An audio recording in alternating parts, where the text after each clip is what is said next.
राधे राधे सभी को। आज श्रीमद् भगवद गीता का 14वां अध्याय पढ़ने जा रही हूँ। आज के अध्याय का विषय है दिति का गर्भधारण। श्री सुखदेव जी कहते हैं, राजन, प्रयोजनवश सूकर बने श्री हरि की कथा को मैत्रेय जी के मुख से सुनकर भी भक्तिधारी विदुर जी की पूर्ण तृप्ति न हुई। अतः उन्होंने हाथ जोड़कर फिर पूछा। विदुर जी ने कहा, मुनिवर, हमने यह बात आपके मुख से अभी सुनी है कि आदिदैत्य हिरण्याक्ष को भगवान यज्ञमूर्ति ने मारा था। ब्राह्मण, जिस समय भगवान लीला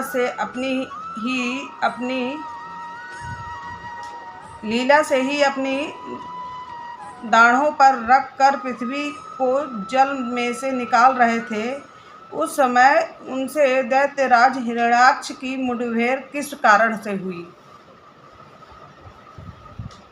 तब श्री मैत्रेय जी ने कहा, विदुर जी, तुम्हारा प्रश्न बड़ा ही सुंदर है, क्योंकि तुम श्री हरि की अवतार कथा के विषय में पूछ रहे हो, जो मनुष्य मृत्यु पाश का छेदन करने वाली है, मनुष्य के मृत्यु पाक्ष का छेदन करने वाली है। देखो, उत्तानपाद का पुत्र ध्रुव बालकपन में श्री नारद जी की सुनाई हुई हरि कथा के प्रभाव से मृत्यु के सिर पर पैर रखकर भगवान के परम पद पर आरूढ़ हो गया।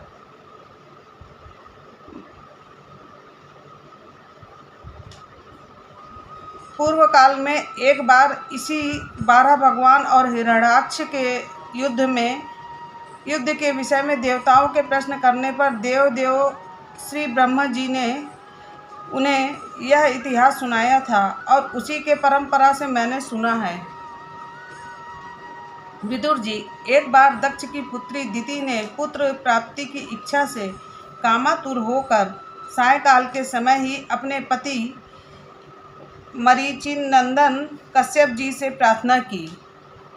उस समय कश्यप जी खीर की आहुतियों द्वारा अग्निजीव भगवान यज्ञपति की आराधना कर सूर्यास्त का समय जान अग्निशाला में ध्यानास्थ होकर बैठे थे। दिति ने कहा, विद्वान, मतवाला हाथी जैसे केले के वृक्ष को मसल डालता है, उसी प्रकार यह प्रसिद्ध धनुर्धर कामदेव मुझ अबला पर जोर जताकर आपके लिए मुझे बेचैन कर रहा है। अपनी पुत्रवती सौतों की सुख समृद्धि को देखकर मैं ईर्ष्या की आग से जली जाती हूँ।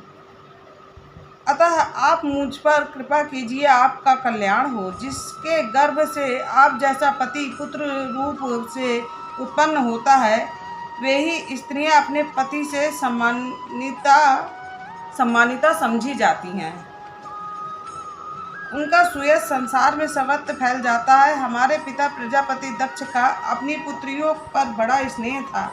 एक बार उन्होंने हम सबको अलग अलग बुलाकर पूछा कि तुम किसे अपना पति बनाना चाहती हो। वे अपनी संतान की सब प्रकार से चिंता रखते थे। अतः हमारा भाव जानकर उन्होंने उनमें से हम 13 पुत्रियों को, जो आपके गुण स्वभाव के अनुरूप थी, आपके साथ ब्याह दिया। अतः मंगल मूर्ते कमल नयन, आप मेरी इच्छा पूर्ण कीजिए, क्योंकि हे महत्तम, आप जैसे महापुरुषों के पास दीन जनों का आना निष्फल नहीं होता। विदुर जी, दिति कामदेव के वेग से अत्यंत बेचैन और बेबस हो रही थी। उसने इस प्रकार बहुत सी बातें बनाते हुए दीन होकर कश्यप जी से प्रार्थना की। तब उन्होंने उसे सुमधुर वाणी से समझाते हुए कहा, भीरू, तुम्हारी इच्छा के अनुसार मैं अभी तुम्हारा प्रिय अवश्य करूँगा। भला जिसके द्वारा अर्थ, धर्म और काम तीनों की सिद्धि होती है, अपनी ऐसी पत्नी की कामना कौन पूर्ण नहीं करेगा? जिस प्रकार जहाज पर चढ़कर मनुष्य महासागर को पार कर लेता है, उसी प्रकार गृहस्थाश्रमी दूसरे आश्रमों को आश्रय देता हुआ अपने आश्रम द्वारा स्वयं भी दुख समुद्र के पार हो जाता है। माननीय स्त्री को तो त्रिविध पुरुषार्थ की कामना वाले पुरुष का आधा अंग कहा गया है। उस पर अपनी गृहस्थी का भार डालकर पुरुष निश्चिंत होकर विचरता है। इंद्रिय रूप शत्रु अन्य आश्रम वालों के लिए अत्यंत दुर्जय है, किंतु जिस प्रकार किले का स्वामी सुगमता से ही लूटने वाले शत्रुओं को अपने अधीन कर लेता है, उसी प्रकार हम अपनी विवाहिता पत्नी का आश्रय लेकर इन इंद्रिय रूप शत्रुओं को सहज में ही जीत लेते हैं। गृहश्री, तुम जैसी भार्या के उपकारों का बदला तो हम अथवा और कोई भी गुणग्राही पुरुष अपनी सारी उम्र में अथवा जन्मांतर में भी पूर्ण रूप से नहीं चुका सकते। तो भी तुम्हारी इस संतान प्राप्ति की इच्छा को मैं यथाशक्ति अवश्य पूर्ण करूँगा, परंतु अभी तुम एक मुहूर्त ठहरो, जिससे लोग मेरी निंदा ना करें। यह अत्यंत घोर समय राक्षसादि घोर जीवों का है और देखने में भी बड़ा भयानक है। इसमें भगवान भूतनाथ के यम भूत प्रेत आदि घूमा करते हैं। साध्वी, इस संध्या काल में भूत भावना भूतपति भगवान शंकर अपने गढ़ भूत प्रेत आदि के साथ लिए बैल पर चढ़कर विचरा करते हैं, जिनका जटाजूट शमशान भूमि से उठे हुए बवंडर की धूलि से धूसरित होकर दिव्यमान हो रहा है, तथा जिसके सुवर्ण कांति में गौर शरीर में भस्म लगी हुई है, वे तुम्हारे देवर ससुर महादेव जी अपने सूर्य चंद्रमा और अग्नि रूप 3 नेत्रों से सभी को देखते रहते हैं। संसार में उनका कोई अपना या पराया नहीं है, न कोई अधिक आदरणीय और न कोई निंदनीय है। हम लोग तो अनेक प्रकार के व्रतों का पालन करके उनकी माया को ही ग्रहण करना चाहते हैं, जिसे उन्होंने भोग कर लात मार दी है। विवेकी पुरुष अविद्या के आवरण को हटाने की इच्छा से उनके निर्मल चरित्र का गान किया करते हैं। उनसे बढ़कर तो क्या, उनके समान भी कोई नहीं है और उन तक केवल सत्पुरुषों को ही पहुँच है। यह सब होने पर भी वे स्वयं पिशाचों का सा आचरण करते हैं। यह नर शरीर कुत्तों का भोजन है। जो अविवेकी पुरुष आत्मा मानकर वस्त्र आभूषण माला और चंदनादि से इसी को सजाते संवारते रहते हैं, वे अभागे ही आत्माराम भगवान शंकर के आचरण को हंसते हैं। हम लोग तो क्या, ब्रह्मादि लोकपाल भी उन्हीं की बंधी हुई धर्म मर्यादा का पालन करते हैं। वे ही इस विश्व के अधिष्ठान हैं तथा यह माया भी उन्हीं की आज्ञा का अनुसरण करने वाली है। ऐसे होकर भी वे प्रेतों का सा आचरण करते हैं। अहो, उन जगत व्यापक प्रभु की यह अद्भुत लीला कुछ समझ में नहीं आती। तब श्री मैत्रेय जी कहते हैं, पति के इस प्रकार समझाने पर भी कामातुर दिति ने वेश्या के समान निर्लज होकर ब्रह्मर्षि कश्यप जी का वस्त्र पकड़ लिया। तब कश्यप जी ने उसे निंदित कर्म में अपनी भार्या का बहुत आग्रह देख देव को नमस्कार किया और एकांत में उसके साथ समागम किया। फिर जल में स्नान कर प्राण और वाणी का संयम करके विशुद्ध ज्योतिर्मय सनातन ब्रह्मा का ध्यान करते हुए उसी का जप करने लगे।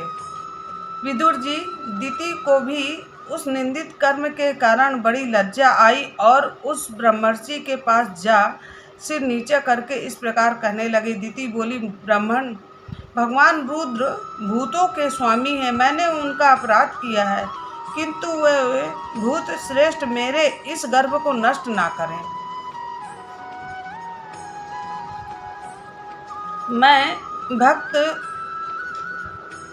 वक्षा कल्पतरु उग्र एवं रुद्र रूप महादेव को नमस्कार करती हूँ। वे सत्पुरुषों के लिए कल्याणकारी एवं दंड देने के लिए के भाव से रहित हैं, किंतु दुष्टों के लिए क्रोध मूर्ति दंड पाणी हैं। हम स्त्रियों पर तो व्याध भी दया करते हैं, फिर भी वे सतीपति तो मेरे बहनोई और परम कृपालु हैं, अतः वे मुझ पर प्रसन्न हों। तब श्री मैत्रेय जी ने कहा, विदुर जी, प्रजापति कश्यप ने सायंकालीन संध्या वंदन नादि से कर्म से निवृत्त होने पर देखा कि दिति थरथर कांपती हुई अपनी संतान की लौकिक और परलौकिक उन्नति के लिए प्रार्थना करती है। तब उन्होंने उससे कहा, कश्यप जी ने कहा, तुम्हारा चित्त काम वासना से मलिन था, वह समय भी ठीक नहीं था और तुमने मेरी बात भी नहीं मानी तथा देवताओं की भी अवहेलना की। अमंगलमयी चंडी, तुम्हारी कोख से 2 बड़े ही अमंगलमय और अधर्म पुत्र उत्पन्न होंगे। वे बार बार संपूर्ण लोक और लोकपालों को अपने अत्याचारों से रुलाएंगे।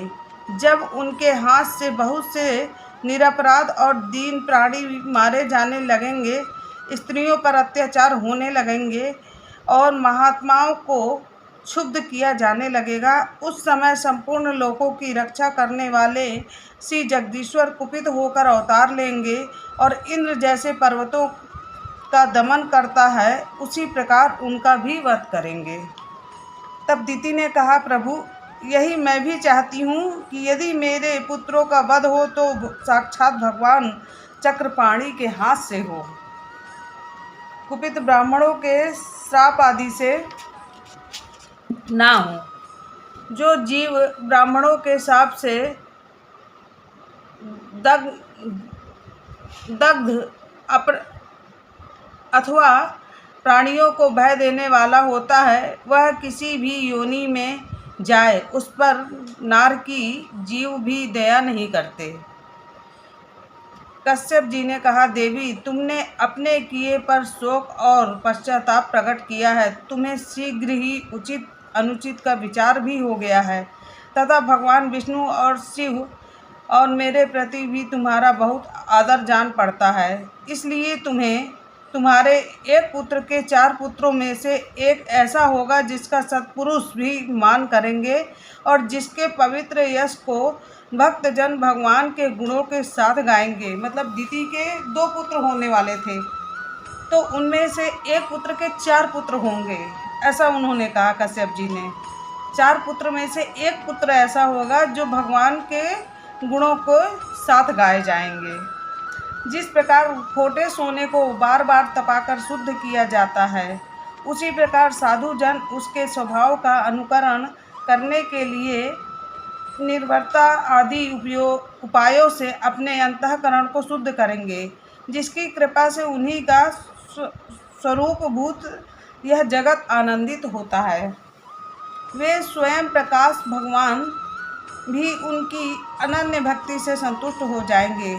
दिति, यह बालक बड़ा ही भगवत उदार हृदय और प्रभावशाली और महान पुरुषों का भी पूज्य होगा तथा प्रौढ़ भक्ति भाव से विशुद्ध और भावान्वित हुए अंतःकरण में श्री भगवान को स्थापित करके देहाभिमान त्याग देगा।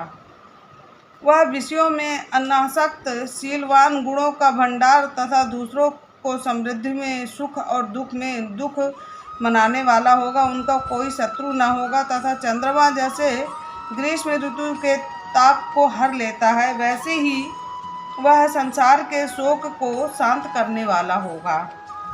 जो इस संसार के बाहर भीतर सब और विराजमान अपने भक्तों के इच्छा अनुसार समय समय पर मंगल विग्रह प्रकट करते हैं और लक्ष्मी रूप लावण्य मूर्ति लल्ला की भी शोभा बढ़ाने वाले हैं तथा जिनका मुखमंडल झिलमिलाते हुए कुंडलों से सुशोभित है, उन परम पवित्र कमल नयन श्री हरि को तुम्हारे पौत्र को प्रत्यक्ष दर्शन होगा।